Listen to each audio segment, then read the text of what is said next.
যুক্তরাষ্ট্রের শেয়ার বাজারে টানা ৩ দিন ধরে নেতিবাচক প্রবণতা দেখা যাচ্ছে।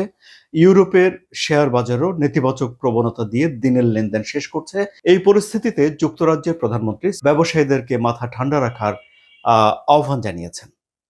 এখন এই সবকিছুর মধ্যে অবশ্য একটা ইতিবাচক আশার আলো রয়েছে। মানে যেকোনো খারাপ বিষয়েরই একটা ভালো দিক থাকে। এখানেও একটা সুযোগ রয়েছে। কি সেই সুযোগ?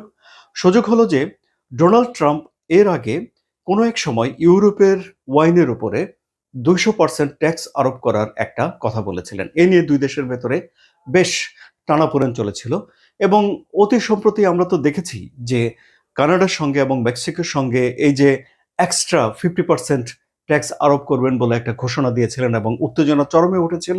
তারপর ২ দেশের মধ্যে বা দেশগুলোর মধ্যে এই টানাটানি টানাপোড়েনের পর হঠাৎ করে দেখা গেল যে সেগুলো আর বাস্তবায়িত হয়নি।